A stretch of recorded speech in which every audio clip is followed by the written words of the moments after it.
குழந்தைகளின் உழைப்பு குடும்பத்திற்கு வருமானம் தரலாம், ஆனால் அவர்களின் எதிர்காலத்தை பறித்துவிடும். குழந்தை தொழிலாளர் முறை எதிர்ப்பு தினத்தை முன்னிட்டு முதல்வர் விஜய் மக்களுக்கு எடுத்து சொன்ன முக்கியமான செய்தி. ஜூன் 12ஆம் தேதி உலக குழந்தை தொழிலாளர் முறை எதிர்ப்பு தினத்தை முன்னிட்டு வெளியிட்டுள்ள அறிக்கையில், குழந்தைகள் பள்ளிக்கு சென்று கல்வி கற்க வேண்டிய வயதில் வேலைக்கு செல்வது வேதனைக்குரிய விஷயம் என்று முதல்வர் விஜய் தெரிவித்துள்ளார். ஒவ்வொரு குழந்தைக்கும் கல்வி, பாதுகாப்பு மற்றும் சுதந்திரமாக வாழ உரிமை இருக்கிறது.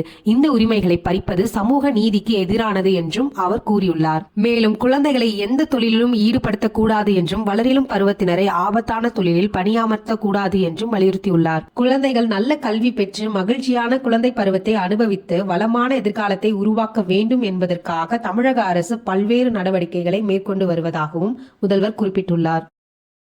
குழந்தைகளின் உழைப்பு குடும்பத்திற்கு வருமானம் தரலாம், ஆனால் அவர்களின் எதிர்காலத்தை பறித்துவிடும். குழந்தை தொழிலாளர் முறை எதிர்ப்பு தினத்தை முன்னிட்டு முதல்வர் விஜய் மக்களுக்கு எடுத்து சொன்ன முக்கியமான செய்தி. ஜூன் 12ஆம் தேதி உலக குழந்தை தொழிலாளர் முறை எதிர்ப்பு தினத்தை முன்னிட்டு வெளியிட்டுள்ள அறிக்கையில், குழந்தைகள் பள்ளிக்கு சென்று கல்வி கற்க வேண்டிய வயதில் வேலைக்கு செல்வது வேதனைக்குரிய விஷயம் என்று முதல்வர் விஜய் தெரிவித்துள்ளார். ஒவ்வொரு குழந்தைக்கும் கல்வி, பாதுகாப்பு மற்றும் சுதந்திரமாக வாழ உரிமை இருக்கிறது.